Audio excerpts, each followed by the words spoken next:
4 പേരുടെയും സിസേറിയൻ ആയിരുന്നു. അപ്പോൾ അത് ഓപ്പറേഷൻ കഴിഞ്ഞിട്ട് 1 വർഷം ആയിട്ടുണ്ടായില്ല. ഈ 5ാമത്തെ ആൾ ക്യാരിങ് ആയപ്പോൾ. അപ്പോൾ ഞങ്ങൾ ഹോസ്പിറ്റലിൽ ചെന്നപ്പോഴത്തേക്കും അപ്പോൾ ആദ്യമേ കണ്ടുകൊണ്ടിരുന്ന ഡോക്ടർ പറഞ്ഞു, 4ാമത്തെ ആയപ്പോൾ തന്നെ പറഞ്ഞു ഇനി ഇതായിട്ട് ഇങ്ങോട്ട് വരരുതെന്നും പറഞ്ഞാണ് വിട്ടത്. പിന്നെ ഞങ്ങൾ ആ ഡോക്ടർ കുറേ ആ ഹോസ്പിറ്റലിൽ പോയില്ല, മറ്റൊരു ഹോസ്പിറ്റലിൽ പോയി. അപ്പോൾ അവിടെ പോയപ്പോഴാണെങ്കിൽ ആ ഡോക്ടർ വളരെ മോശമായ, കാരണം ഈ റിസ്ക് എടുക്കാൻ ഡോക്ടർ പറഞ്ഞു ഈ ഹൈലി ഷുഗർ, തൈറോയിഡിൻ്റെ പ്രശ്നങ്ങൾ, പിന്നെ ഈ 5 പ്രാവശ്യം ഓപ്പറേഷൻ ചെയ്ത് അതുകൊണ്ട് ഹൈലി റിസ്ക് ആണെന്ന് പറഞ്ഞപ്പോഴത്തേക്ക് ഞങ്ങൾ പറഞ്ഞു റിസ്ക് എടുക്കാൻ തയ്യാറാണെന്ന് പറഞ്ഞു. അപ്പോൾ രശ്മിയും പറഞ്ഞു റിസ്ക് എടുക്കാനായിട്ട് തയ്യാറാണെന്ന് പറഞ്ഞു. അപ്പോൾ ആ ഡോക്ടറിന് ഒരു ധൈര്യം എത്താറുണ്ടതിന് പകരം വളരെ മോശമായിട്ടാണ് സംസാരിച്ചത്. ആയിട്ട് തന്നെ ഞങ്ങൾ വേറൊരു സ്ഥലത്തേക്ക് കൗൺസിലിങ്ങിന് വിട്ടു.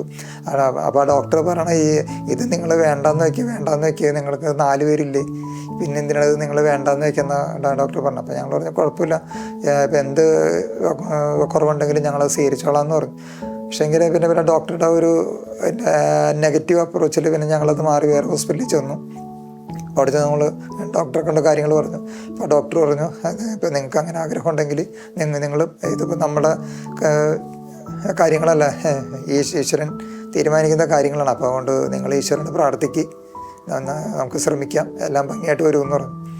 അങ്ങനെ വളരെ പോസിറ്റീവായിട്ട് ഞങ്ങൾ കാര്യങ്ങൾ മുന്നോട്ട് പോയി.